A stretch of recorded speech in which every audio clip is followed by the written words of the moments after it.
Hello, everyone, and thank you for joining us today to celebrate the life and the legacy of the Reverend Dr. Martin Luther King Jr. today on his birthday, January 18th, 2021. Now, before we get started with, I would say, speakers and this great lineup that we have for you today, I want to begin by first showing you or having you listen to a video here called Lift Every Voice and Sing. It's a song that's known as the Black National Anthem. I have a little excerpt here in front of me that briefly describes and explains its significance. It's from the NAACP. So I'll read that paragraph very quickly, and then I'll share my screen so that you can all hear the video. So it reads as follows. Lift Every Voice and Sing, often called the Black National Anthem, was written as a poem by NAACP leader James Weldon Johnson, and then set to music by his brother John Rosman Johnson. This was in 1899. It was first performed in public by Johnson's hometown of Jacksonville, Florida, as it was a part of a celebration of Lincoln's birthday on February 12, 1900, by a choir of 500 school children at the segregated school, Stanton School, where James Weldon Johnson was the principal. And so it's my understanding that for many in the Black community, this song is very prominent. In fact, in many Black schools, as I understand it, again, Lift Every Voice and Sing, the Pledge of Allegiance, and My Country 'Tis of Thee are sung or recited every morning, and then especially at assembly. And so with that, I want to honor in this tradition and this practice by beginning with Kirk Franklin's rendition of Lift Every Voice and Sing. I will share my screen here.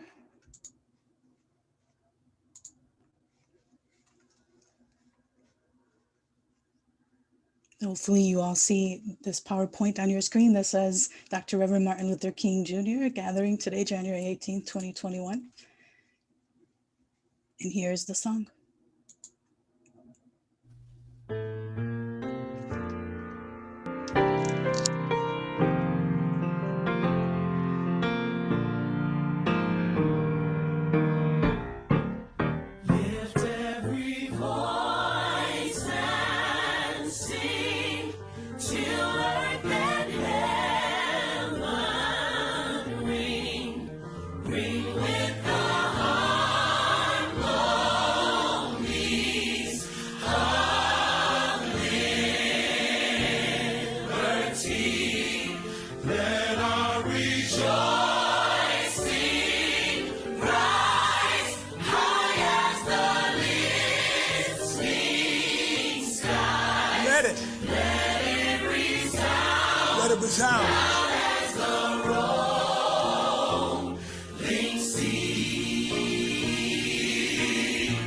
I like this part right here. Come on. Sing a song full of the faith that the dark past has taught us. Sing a song full of the hope that the present has brought us. Facing the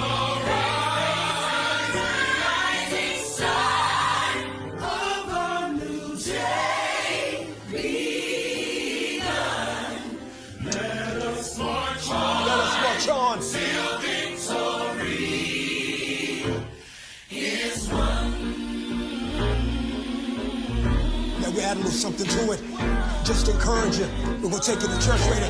Let's go! We'll keep marching right until the victory is won. To all my brothers out there, hold your head up, brother, till the victory is won. To all my sisters in the struggle, keep believing, sister, till the victory is won. Till that day! Till that day comes. Hey! Let us march on to victory! Till victory.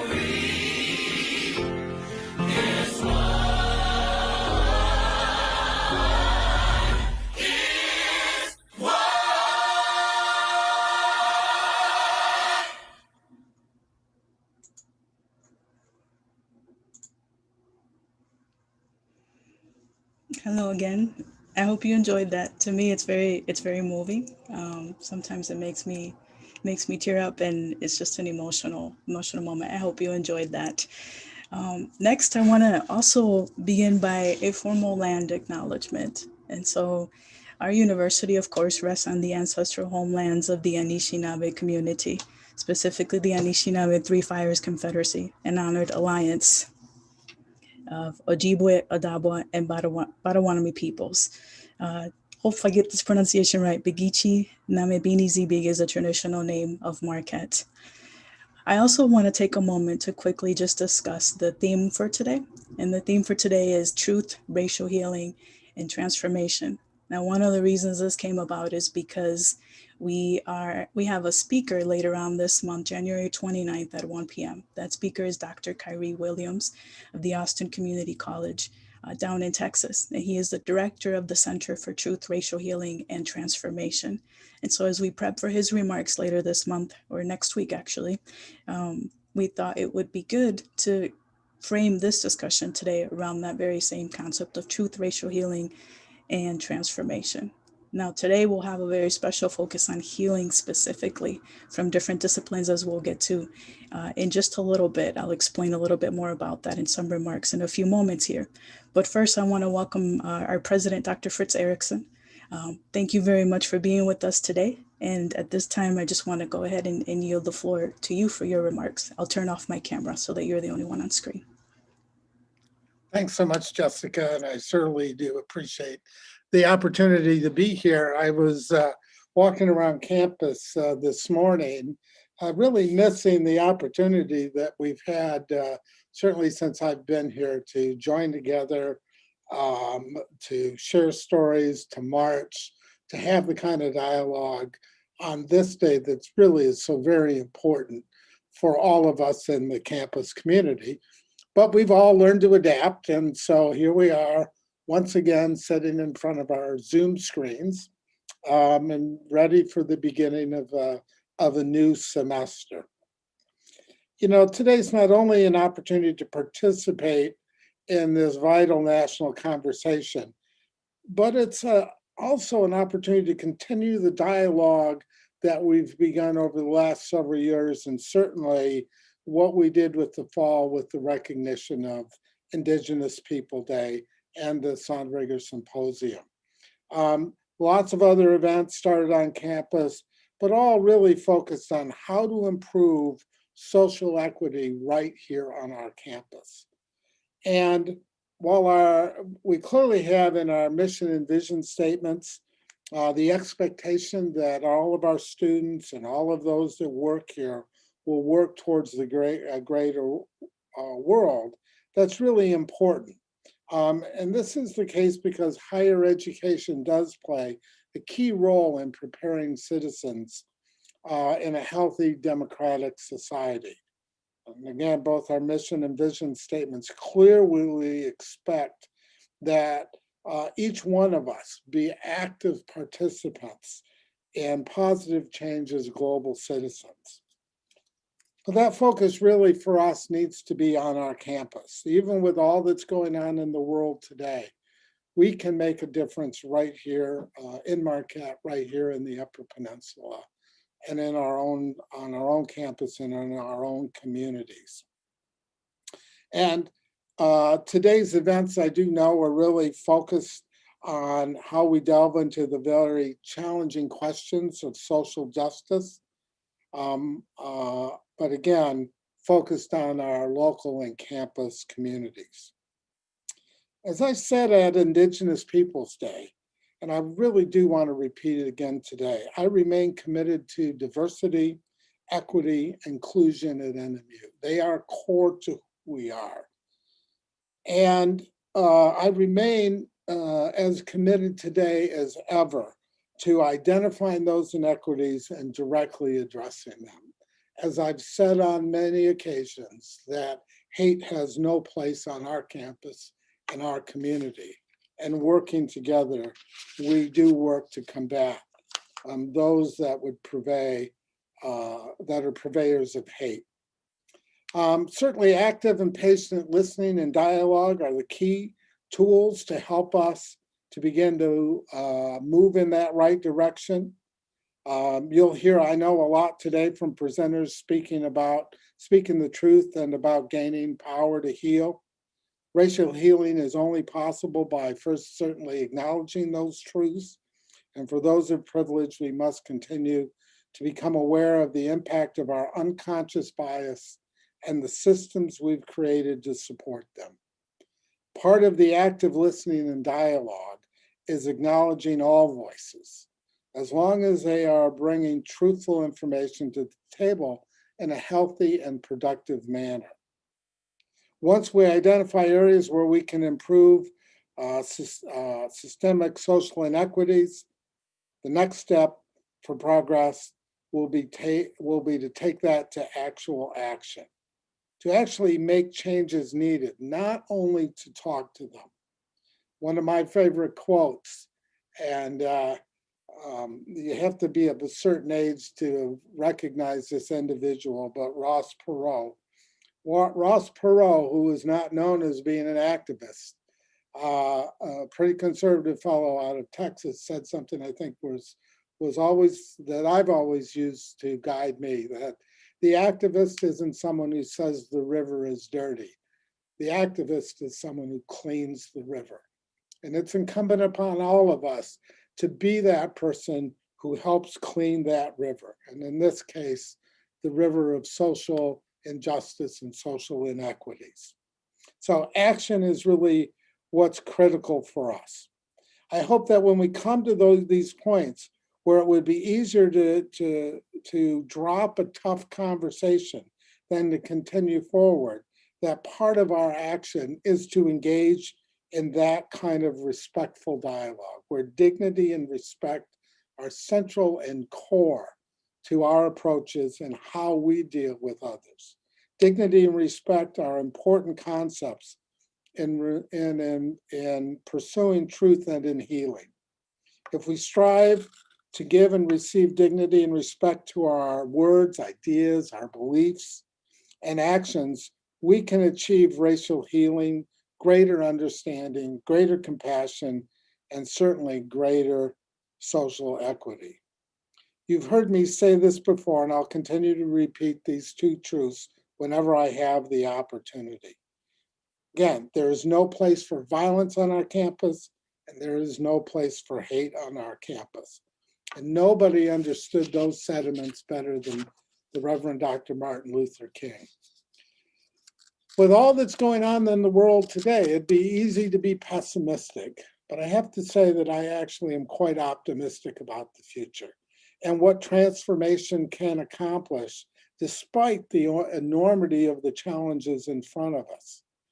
I'm optimistic because I look at the faces of our students, I look at the faces of our community, and what I see is resolve to come to action, to do things in the right and respectable way, and to continue to move us forward. And there are some things that we've done both big and small.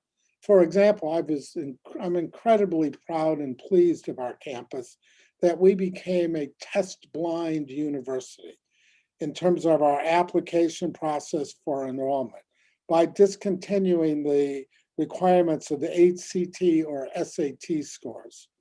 Now, while this may not seem like a big thing, we've known for a long time that these tests are repeatedly shown to disadvantage disenfranchised populations.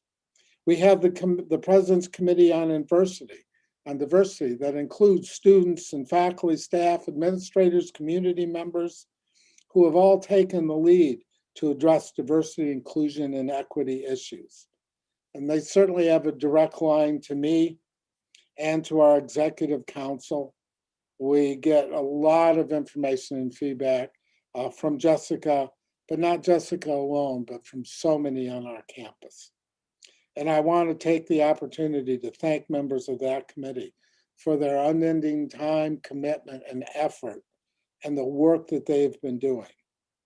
We've also begun transformation to what was now formally known as the Multicultural Education Resource Center, or MERC, to the new Student Equity Engagement Center. I have to tell you, this is much more than a name change. This is a reimagining of a place on campus that's charged with helping Northern sustain an inclusive and equitable campus community for all. The purpose is to build an equitable infrastructure to support students of color, LGBTQ+, and historically underrepresented and marginalized students, while engaged in transdisciplinary study of equity and social justice through a global lens. One goal of our center is to hold more IDEA, or in other words, inclusive discussions, educational and wellness panels. The partnership with Lisa Flood and the Center of Teaching and Learning, this will help us organizing student panels designed to help faculty better understand how they can improve the classroom experience for diverse students. This reimagined center will help Northern create equity in a whole number of areas, not including such things as outdoor recreation and education, in mental health, policing and criminal justice, and of course, the university policies and procedures. I can go on, and as Jessica knows, I will go on, but she made me promise that I'd keep my remarks reasonably short. I'll end with this, though. In the coming days, it really is my sincere hope that our country can come together to begin to address the pressing challenges that face our nation. Whether it's the COVID-19 pandemic, the economic collapse, long overdue need to erase systematic social injustice, it's my hope that we find a way to move past the current hateful and divisive rhetoric that seems to surround us. We all must commit to being willing to listen, to consider different perspectives, and to make change. We must commit to walking a mile, and maybe even more than that, in another person's shoes, from another person's perspective, to better understand their journey. Here on the Northern campus, it's my hope that our renewed dialogue and efforts to address the things Dr. King spent his lifetime working on to try and make us understand what is being done is done with great dignity and heartfelt respect in a way that we can be an example for our local community members, and certainly for our children in our area K-12 schools and for the region's businesses and organizations. I hope I speak for the campus when I say that it is our collective goal that we celebrate Dr. Martin Luther King Jr. today, is that Northern commits to taking on a leadership role regarding social justice by first understanding where on campus we should begin to make change, and then with outreach to our greater community. Thank you all so very much. I really appreciate the opportunity to be here today. I look forward to all of the events that are going on. Once again, thank you so much. Thank you, Fritz. I really appreciate your taking the time to be here. Thank you for your support, and absolutely look forward to continuing to do this work and identifying more ways to continue addressing equity and inequity on our campus. So thank you. All right, moving on to the next piece here, I just want to share a few remarks. Okay, thank you, Fritz, for turning off your video there. So I just want to share a few remarks on my end, but before doing that, I want to say thank you to several people that have helped to put this all together. I want to say thank you to Lamart Hightower, who's in the Office of Diversity and Inclusion. I want to say thank you to Alexa Alagon, who is from the Student Equity and Engagement Center now, Rachel Harris, Julia Santamaria, Isabel Uriel, hope I pronounced your name correctly, Alec Mayo, and many others from the Center for Student Enrichment, Brianna or Brie Sarton, who's the Vice President of Black Student Union and student worker in the Marketing and Communications Office. Our speakers who will be coming up fairly soon here, Dr. Mary Etcherson, Dr. Lamart Hightower, Amber Mercer, who I'm so excited is joining us. She's the new director of the Center for Native American Studies. Dr. Leslie Larkin, who is also, among many things, as I'll mention later, working with us as faculty liaison in the Office of Diversity and Inclusion and the Student Equity and Engagement Center this semester. And of course, Matt Herbig here from our AV department on campus. Thank you for making all this magic happen. I appreciate you greatly. So with that, miigwech again, everyone, for being here. Miigwech, gracias, and thank you. It is really wonderful to gather today. I think the timing is perfect. And today, as we remember and we celebrate Dr. King, I can't help but reflect on everything that's happened in the past couple of weeks, right? The traumatic incidents and circumstances of today. And so personally, I always believe in acknowledging our positionality and just being vulnerable and open about what we're thinking and feeling. And for me, I think it's especially important as Chief Diversity and Inclusion Officer here at Northern. And so I kind of want to begin by just sharing some of my feelings about these past few weeks, the last couple of weeks. And so thinking back specifically, of course, to January 6th and just kind of sitting there watching TV with my husband, kind of horrified and scared about what I was seeing on TV. And I'll share that I immediately thought back to my experiences in other countries and just experiences abroad and hearing from stories or hearing from people about their stories about surviving similar things like that, right? In some cases, it was violent interactions. In some cases, it turned out to be more. But I just remembered those stories and watched what was happening on TV there, and then wondered, was this what they witnessed too as that was happening? And so I'm left with many questions. Of course, we'll see how everything plays out, and hoping and praying that everything is calm and peaceful. But it makes me wonder, well, what now? What happens now, right? That's why I think the theme for today of truth, racial healing, and transformation are so important, especially the piece about healing. As Dr. King himself will say at a video towards the end of this year, we have some difficult days ahead, right? But for these very reasons, I'm grateful to President Erickson and his remarks, because you pointed out a few things that I just want to reiterate here. And one is just continuing to repeat time and time again that there's no place for hate or violence here on our campus, as well as reiterating our continued commitment to diversity, equity, and inclusion here at Northern and social justice more broadly, and for acknowledging the truth that the role of truth specifically in healing and racial healing, particularly the role in acknowledging and identifying our own truths first. And so I'm particularly drawn to this idea and also to the idea of justice for these reasons. I believe that in order for there to be healing, racial healing, there must be that acknowledgement of truth and then justice to those truths. And so as we all know, 2020 was definitely a year that illustrated many, many truths, right? The Black Lives Matter movement elevated the voices of Black and Brown people and created a platform for their truths to be heard. That simple mantra, Black Lives Matter, not that they matter more, but that they matter, served to validate the experiential knowledge of people of color, Black people in particular, in relation to systemic violence and oppression. We also saw the Me Too movement, which of course validated the truths of women who are routinely subjected to sexual assault and violence. Their truths again highlight the pain that systems of oppression instigate and perpetuate. And so I reflect on these movements today, and I reflect on what happened in our capital. And I continuously come back to the idea that there must be healing, but that in order for there to be healing, there must of course be that acknowledgement of truth. A few years ago, I read an excerpt for our MLK celebration. It was called Lessons of Dr. Martin Luther King by Cesar Chavez.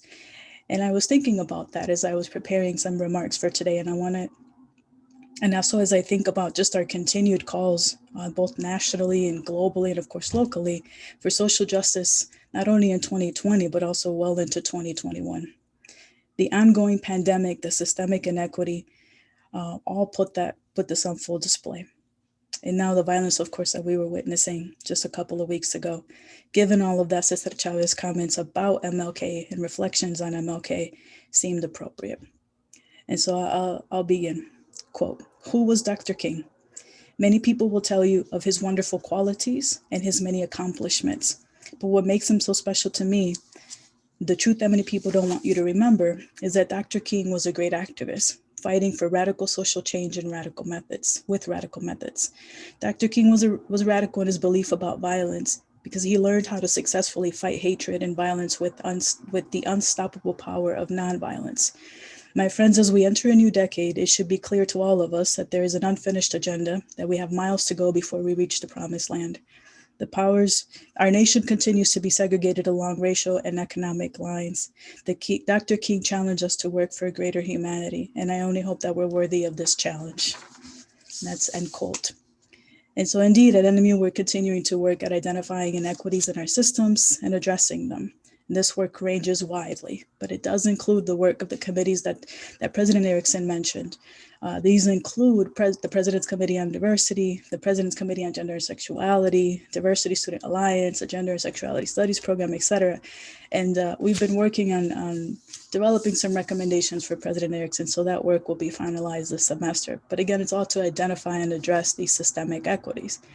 But additionally, I would say another example, an important example of that is the work of the Student Equity and Engagement Center, which, as President Erickson said, the purpose again is one, to build an equitable infrastructure to support all students, and in particular students of color, LGBTQ+, and other historically underrepresented and marginalized students, but also to engage in the transdisciplinary study of equity and social justice through a global lens.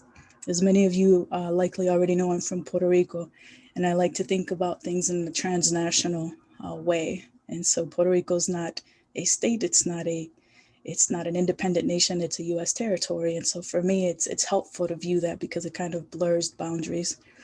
And so today we'll discuss the concept of healing, as I said, specifically racial healing, through that transdisciplinary lens. We'll have folks speaking to us that come from the fields and disciplines of counseling, social work, Native studies, and more.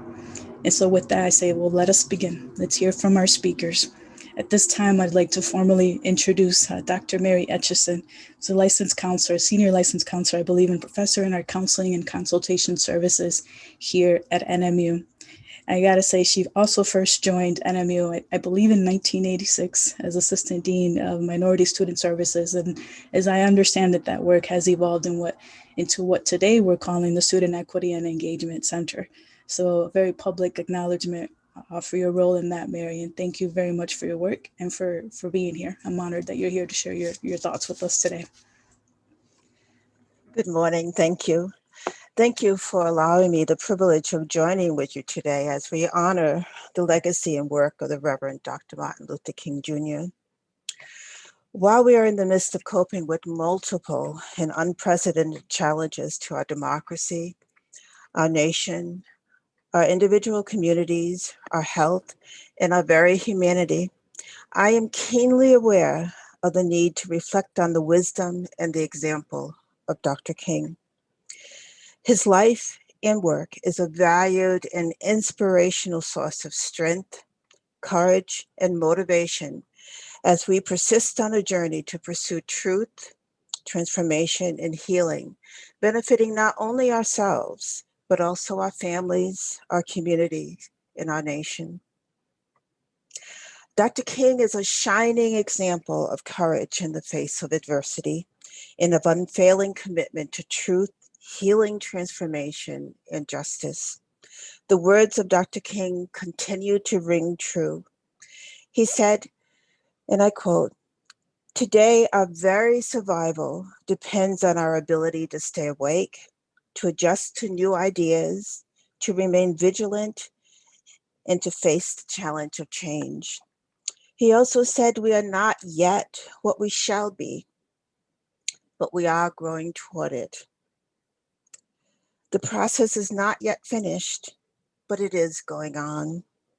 This is not the end, but it is the road. All that does not yet gleam in glory, but all is being purified.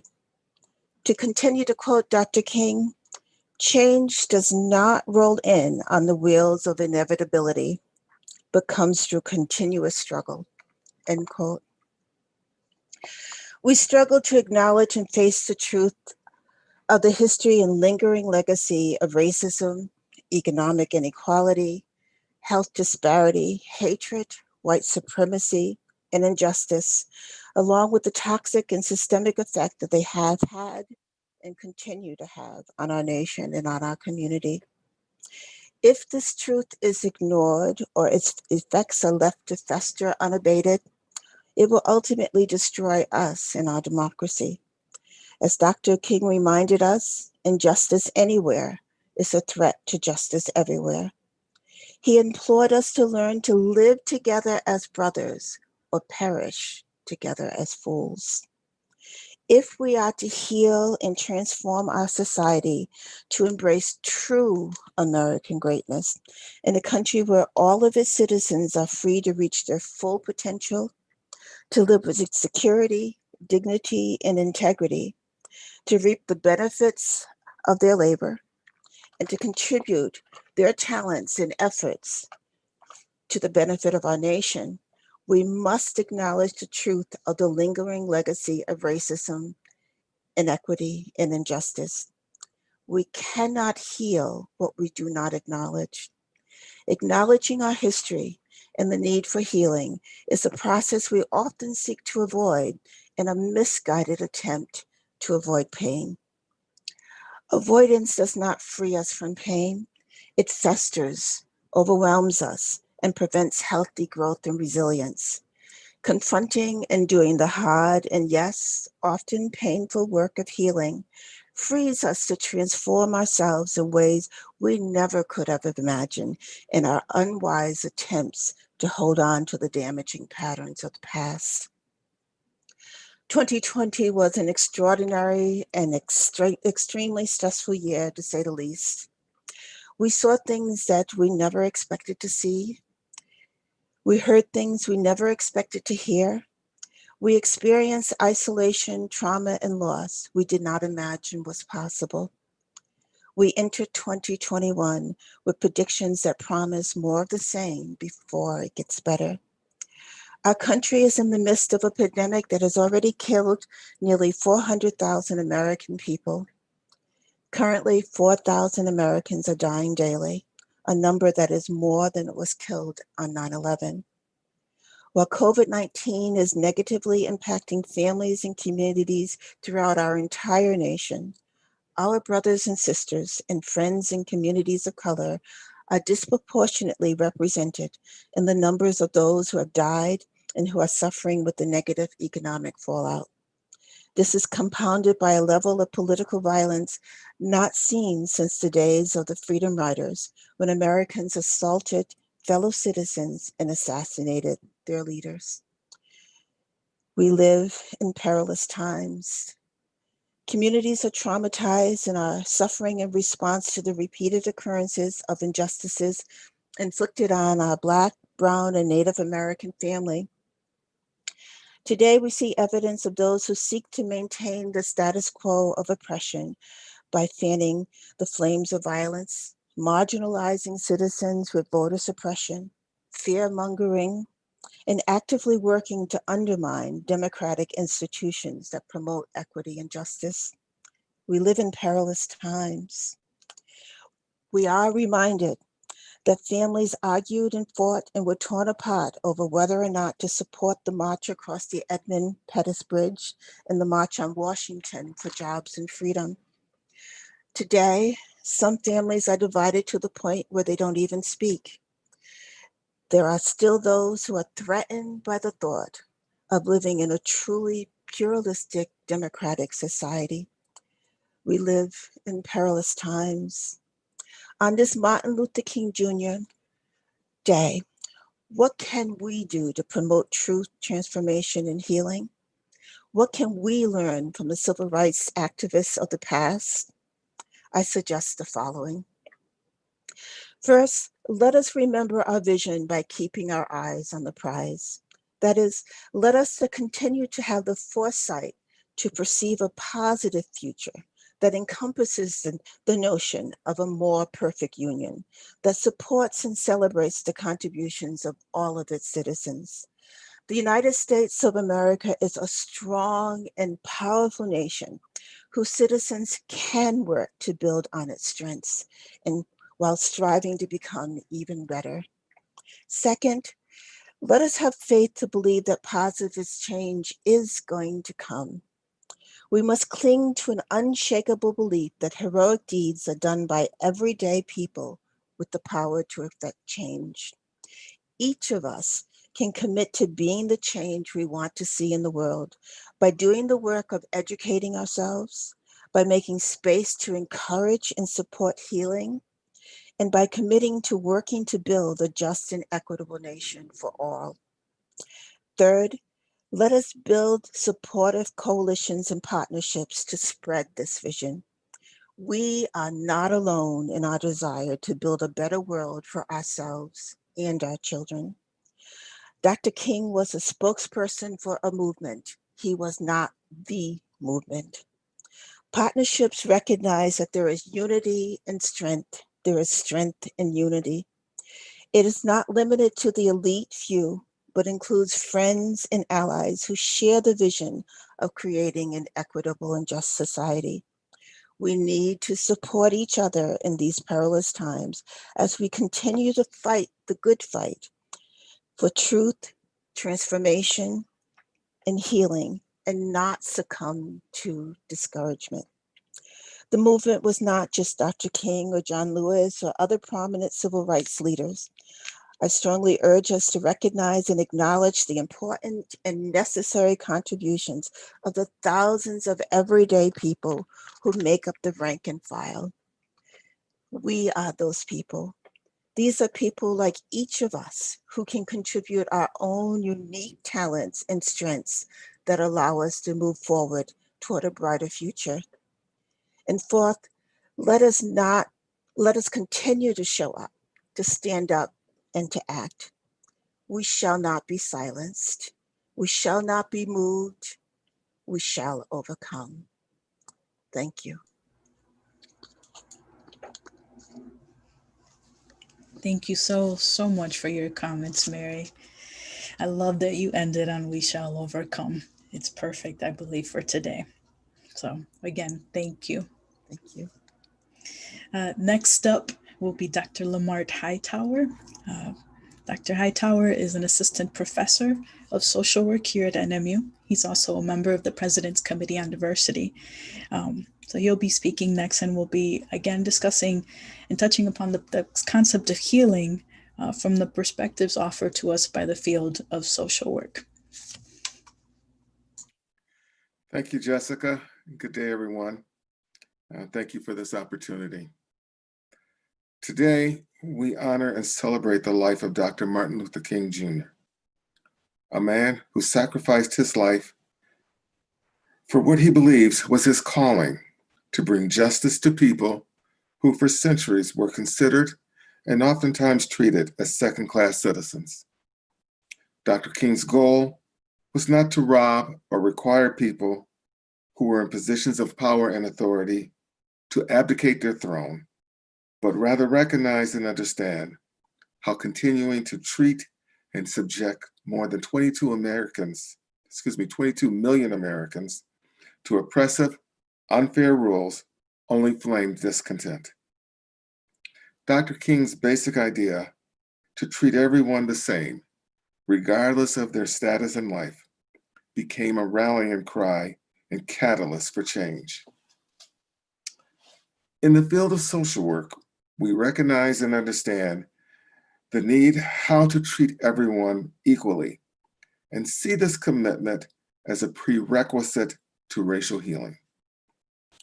Reflecting on what it means to be a social worker, we first turn to the profession's Code of Ethics. When it was established in 1960, the Code of Ethics was listed on a single page, and its only mention of how to engage with clients was to say that social workers respect the privacy of the people they serve. Today, the Code of Ethics is quite extensive, and within, it discusses how as social workers, we need to engage with clients. First and foremost is admonition to treat all clients with dignity and respect, a core social work value. Further, social workers promote social justice and social change with and on behalf of clients. Perhaps the most important value social workers need to pursue is being culturally competent. Social workers should have a knowledge of their clients' cultures and be able to demonstrate competence and the provision of services that are sensitive to differences among people and cultural groups. As part of our training, social workers need to become educated and gather information regarding diversity and oppression as it relates to race, ethnicity, national origin, color, sexual orientation, sex, gender identity or expression, age, marital status, political belief, religion, immigration, and mental or physical ability. Becoming informed and educating and improving one's cultural knowledge increases the chances for racial healing. Many social workers are aware of and apply critical race theory, an intellectual movement that seeks to understand how white supremacy as a legal, cultural, and political condition is reproduced and maintained here in the United States. Social workers are often involved in making changes in laws, cultures, and education with the goal of bringing about racial justice and healing through the legal system. We as social workers are aware of the major tasks facing this country as it relates to overcoming long, simmering, and divisive racial issues. We are focused on finding ways to bridge social and racial inequalities and bring healing for everyone. As I close, I think of Dr. Martin Luther King's Nobel Peace Prize acceptance speech and how it reflects what the social work profession is about. I will be paraphrasing some of his words.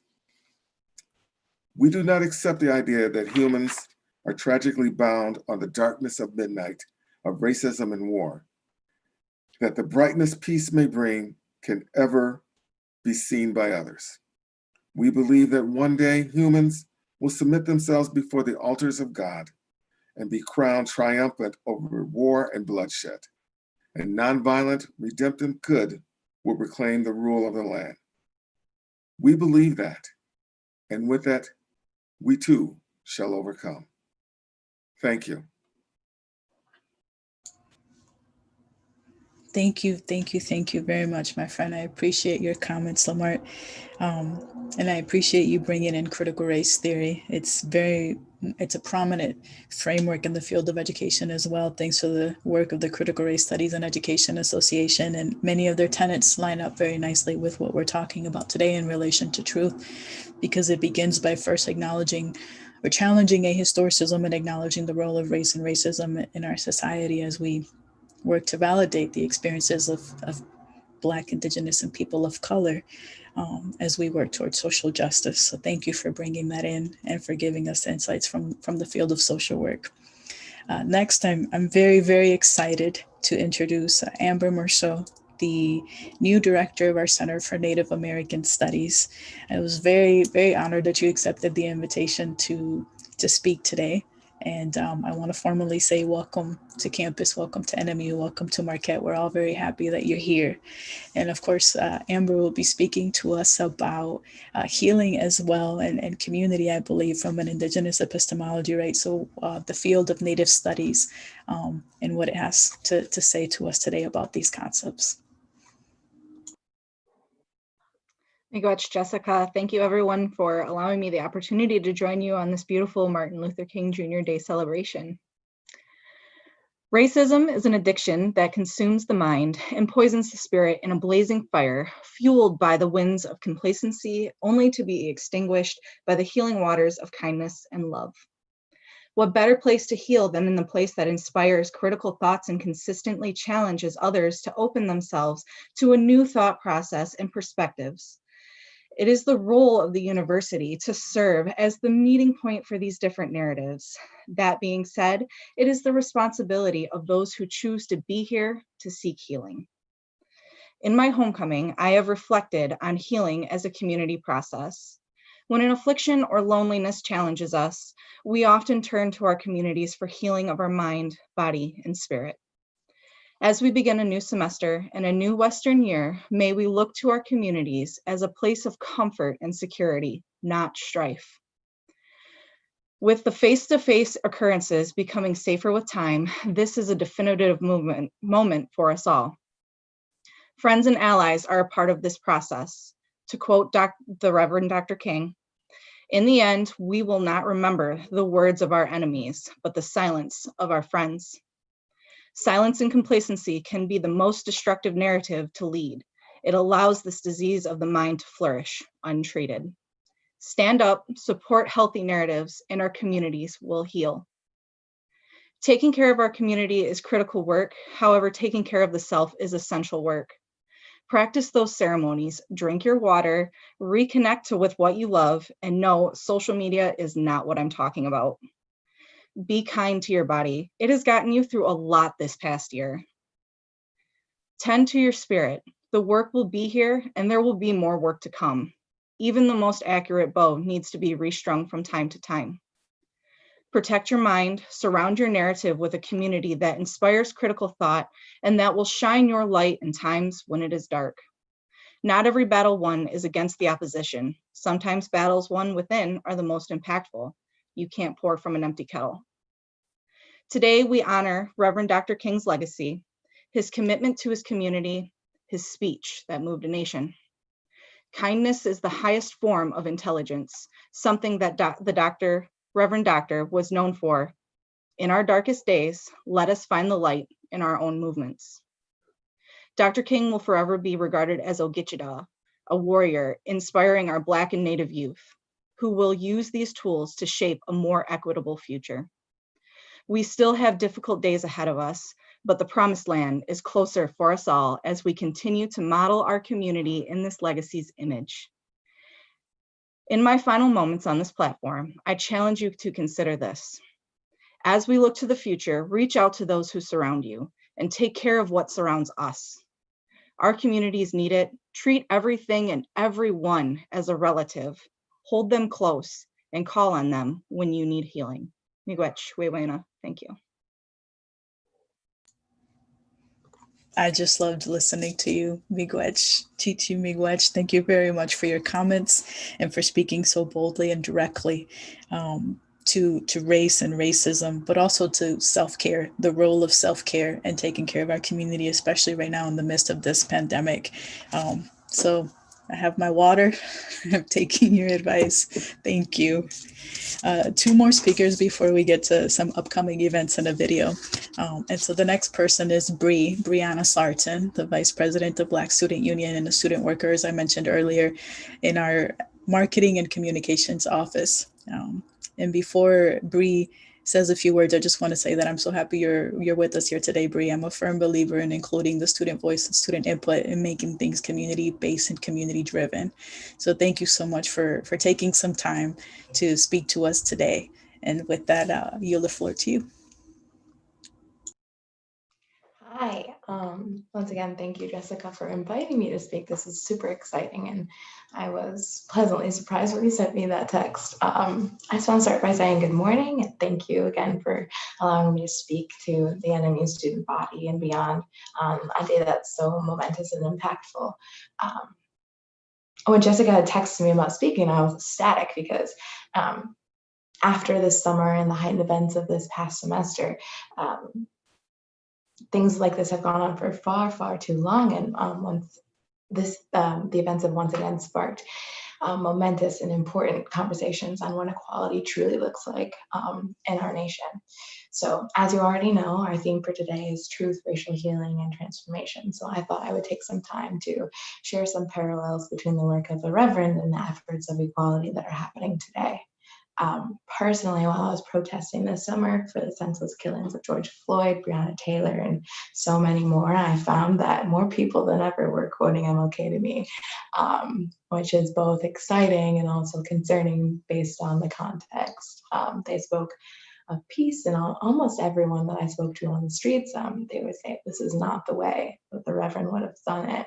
And now, well, it's the reason that MLK gained traction during the civil rights movement is because his constant messaging that spewed words of nonviolence and spreading love, which are both very important, but I'm not convinced that the love that the Reverend was speaking of is in the same context as they were.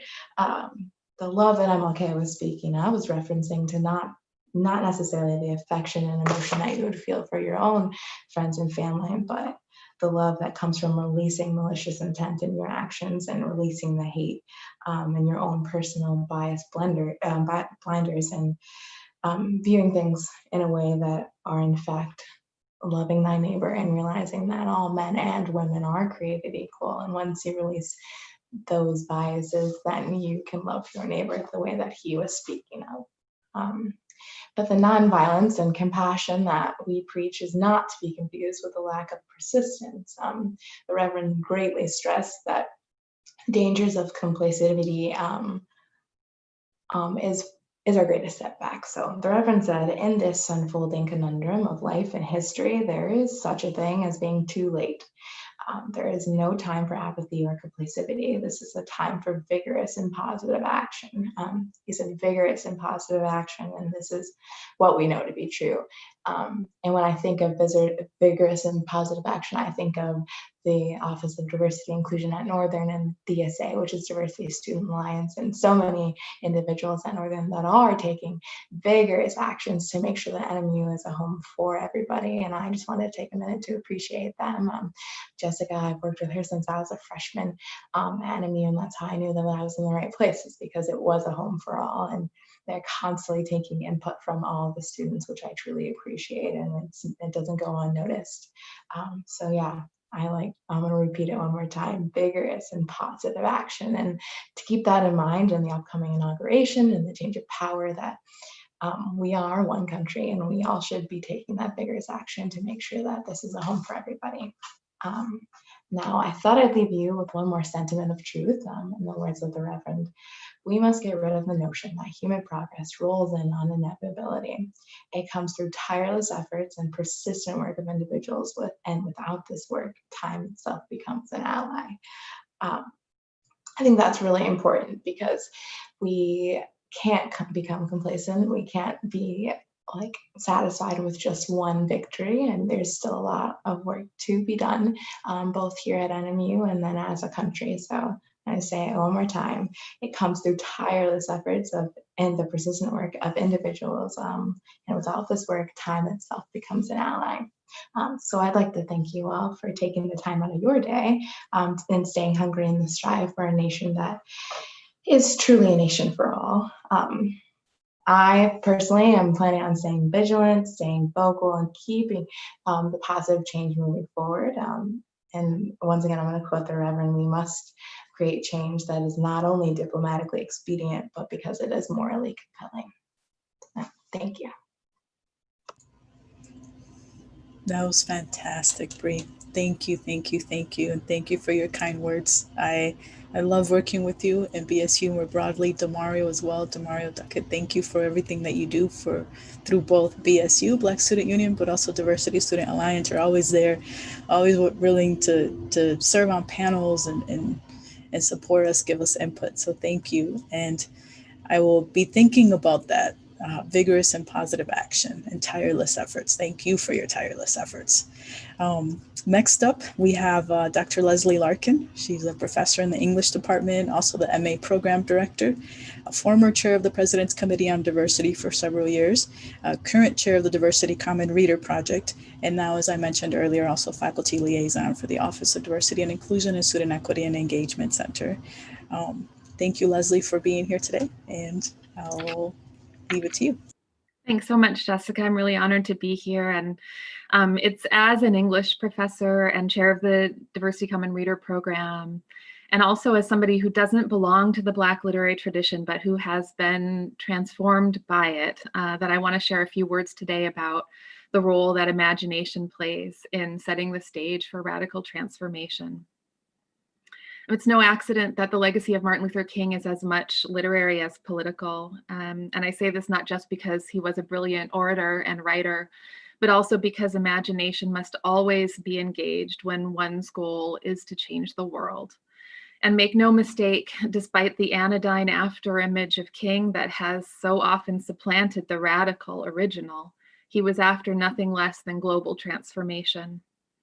The writer and activist Walida Imarisha, touching on phenomena that King also critiqued, has written, Whenever we try to envision a world without war, without violence, without prisons, without capitalism, we are engaging in speculative fiction.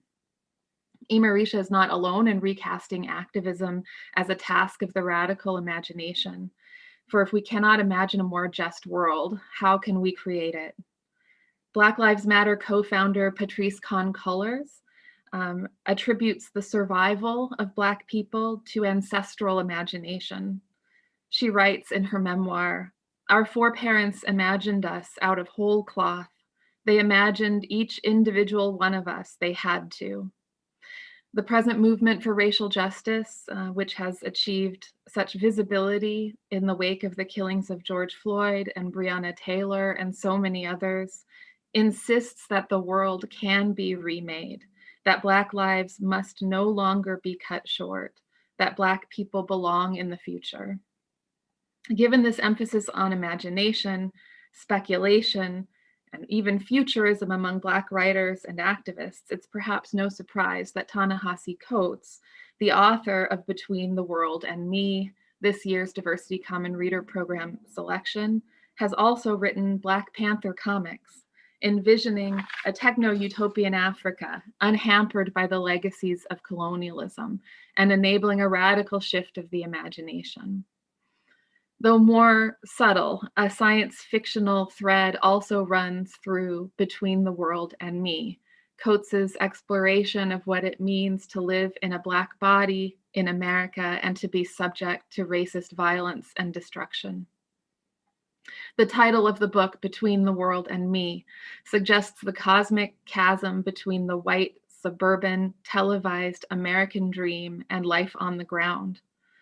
Coates first perceives this chasm when he's a comic book reading boy. He writes, "Somewhere out beyond the firmament, past the asteroid belt, there were other worlds where children did not regularly fear for their bodies.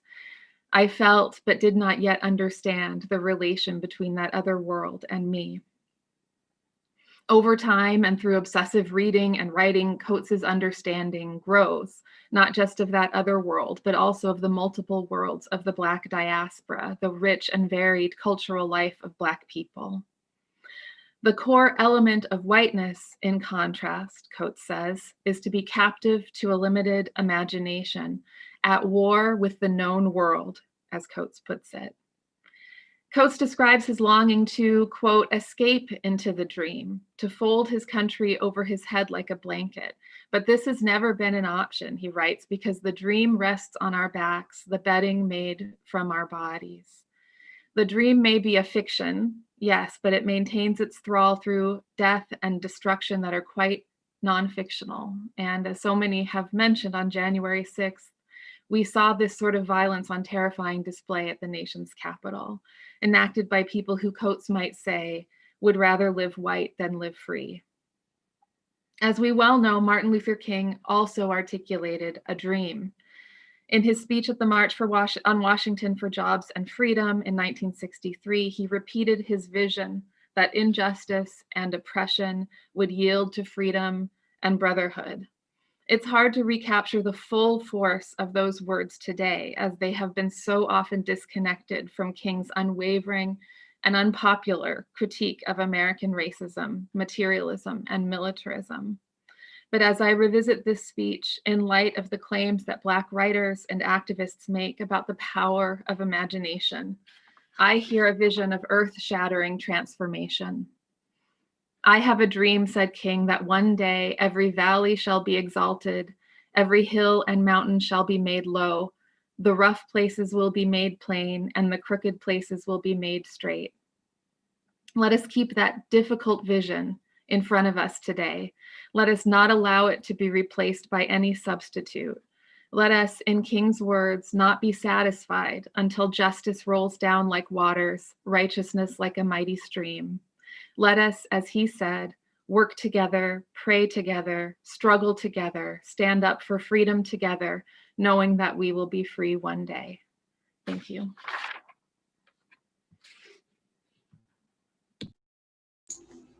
Thank you very much, Leslie. Your words are always deeply moving, and today was no exception. survival. So thinking about survival from the ancestral imagination, that stuck with me. Thank you very much for sharing that. And next up, we have some information on a number of things, including community service projects. So this is where we shift gears a bit, and we'll be talking about upcoming initiatives before I share a video of the Reverend himself and some of his words in his last speech. So just a few more minutes. So next up is Isabel Uriel. She is the coordinator of the Superior Edge and Volunteer Center at the Center for Student Enrichment. And Isabel will be sharing with us some planned community service projects that they've been working on, as well as some brief remarks on how community service can transform communities and how it can be used to amplify the voices of marginalized communities, which is a perfect transition from Leslie's comments about using the imagination and it's setting the stage for transformation. So Isabel, I will share my screen here so that the flyer or the poster for community service projects is up while you're speaking.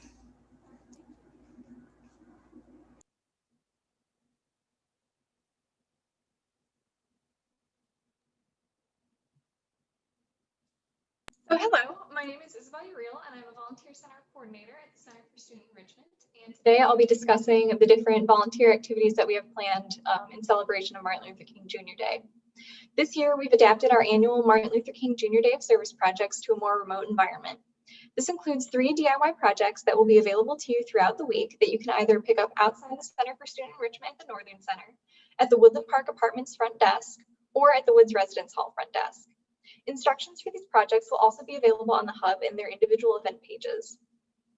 This year, you'll be able to make dog toys for UPAWS, Marquette's local animal shelter, make thank you cards for Marquette's healthcare workers that have worked so hard to help us through this pandemic, and make Valentine's Day cards for veterans at the DJ Jacobetti Home for Veterans for them to send to their loved ones. Once you've completed your projects, you can return them to the drop-off boxes, which are also located at the Center for Student Enrichment, Woodland Park Apartments front desk, and Woods front desk. We will also be offering 3 virtual events that can be found on the Hub. One is a Superior Edge Book Club meeting, which will happen tomorrow, January 19th at 5 p.m., in which we will discuss Trevor Noah's memoir, Born a Crime, in which he details his experiences with racism, the apartheid era, and the post-apartheid era in South Africa. A virtual volunteer training this Thursday, January 21st at 5 p.m. with the Room at the Inn, which is a local nonprofit that works to help Marquette's homeless populations by giving them a safe place to sleep and by providing them with warm meals. And last, we have a virtual information seminar on Friday, January 22nd at 2 p.m. about the mission of the Enemy of Food Pantry and how to help fight hunger in our community. The goal of these projects and events is to transform the Marquette community into a more welcoming and supportive environment for all, whether it's through small acts such as acknowledging someone's hard work, or through great acts such as ensuring everyone has equitable access to food and shelter. Thank you so much for having me here today.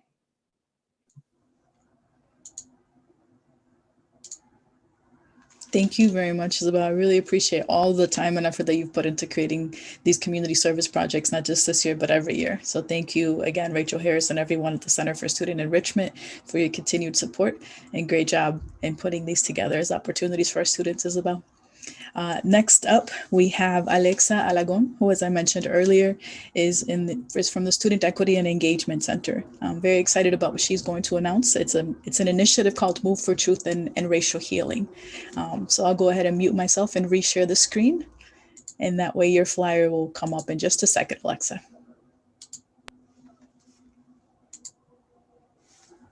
Thank you, Jessica, and thank you, everyone. Hello, good afternoon.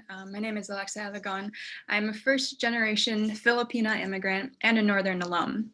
I want to thank everyone who has come together to cultivate the space for this Day of Remembrance for Dr. Reverend King during a very important era of our lives.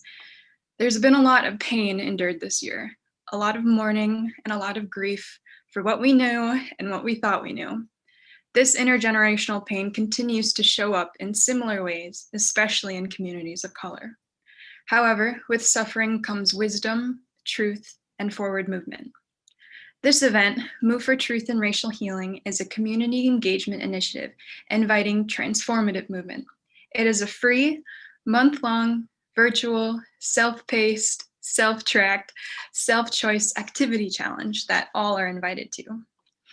By joining us, you are committing to the following things. First, a tribute to the souls who have been victims of racial violence and political brutality. Starting today, we invite you to move 2.23 miles in honor of the mothers, fathers, brothers, sisters from the communities of color whom we lost, like Ahmaud Arbery, Elijah McCain, Brianna Taylor, Philando Castile, and more. We encourage you to move all month to reach 54 miles, symbolizing the distance marched by civil rights activists such as Dr. Martin Luther King and John Lewis from Selma to Montgomery, Alabama in 1965. These series of marches led to momentous achievements in the civil rights era, like the desegregation in public schools and equal access to voting. We are integrating the component of truth from our theme by using this movement challenge to send out weekly email newsletters that will lift the stories of the civil rights movements of past and present to offer reflective prompts and conversations if you choose to register. Finally, by joining, you are committing to a community challenge to build trusting intergenerational relationships in order to reaffirm the humanity in all of us. Like it was mentioned before, these are not easy conversations and these are not easy times, but we all play a role. Together, we can empower and sustain a community, our community, and invite these reflections and conversations in order to listen to the voices of those who have been silenced. We can all do better, we can all be better, and we can all make moves together. So we invite you to join us to move for truth and racial healing. You can visit the link at nmu.edu/diversity to learn how to join. I just want to say again, Salamat, Miigwech. Thank you very much. Salamat to you. Thank you so much for everything that you're doing. I'm excited about this initiative. I think it's great that it gets folks outdoors and moving, especially right now as we continue to navigate the pandemic. So thank you.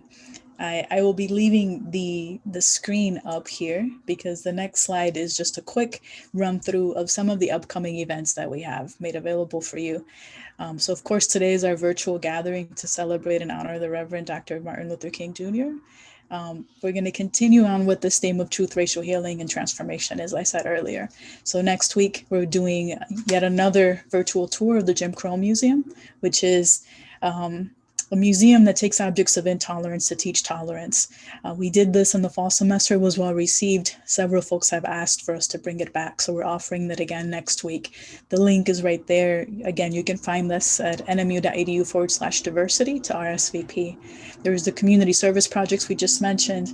I mentioned the speaker, Dr. Kyrie Williams, who will be talking about the framework of truth, racial healing, and transformation itself. That's next Friday at 1. The Diversity Common Reader Project, which Leslie Larkin spoke about, and then the Move for Truth and Racial Healing that Alexa just spoke about. But there are a few others that are coming up too very quickly here. I want to point them out. One is the Black Panther screening that's happening next Saturday, followed by a discussion that following Tuesday. So please follow our website to get those updates as well. DCRP is also providing updates on their social media, Instagram, etc. So you can follow and get more updates there as well.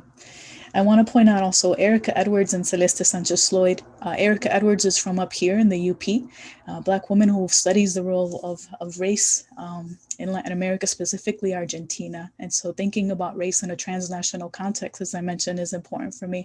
I'm excited that she's coming up, or at least virtually, to offer some remarks, as well as Celeste Sanchez Lloyd, who's on the governor's Racial Disparities Task Force for COVID-19.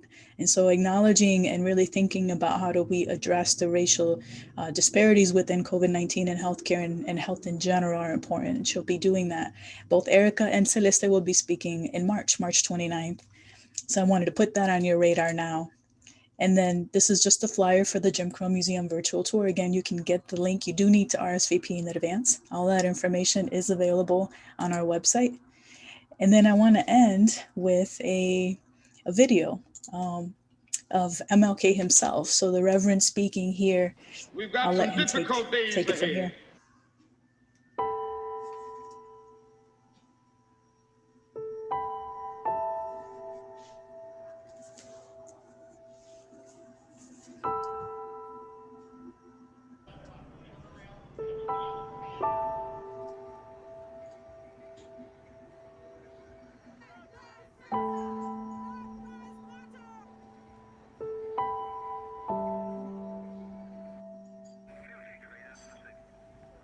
But it really doesn't matter with me now, because I've been to the mountaintop. I don't mind.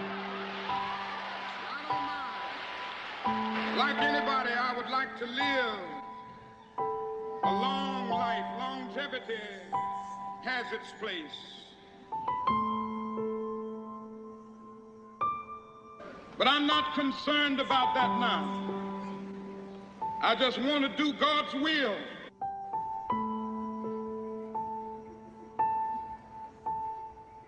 And He's allowed me to go up to the mountain.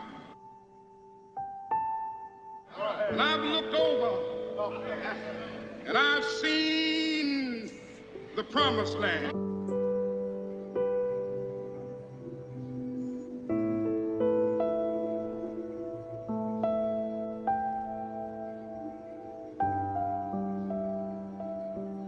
I may not get there with you, but I want you to know tonight that we as a people will get to the promised land.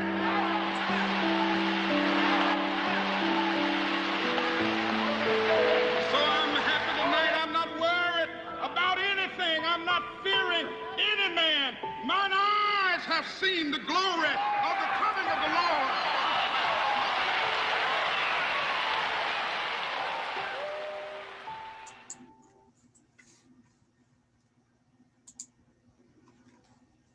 Thank you to Alexa Alagon for putting that video together. As you saw, she intermixed several images and laid it on the video itself. Thank you for doing that. It came together beautifully. And just like we began with Lift Every Voice and Sing, which also makes me kind of emotional. It always stirs up emotions to hear that particular speech. So thank you for putting that together. I just want to take one last second here to thank everybody who has taken time out of their day for either planning today's events and the ones that are coming up, but also to those, especially to those that are here and that have shared some remarks with us today to really reflect on truth, racial healing, and then also transformation. So please join us in the upcoming events. Stay tuned to details as they come out. And please, everyone, stay safe, stay healthy, and have a great day. Thank you, everyone.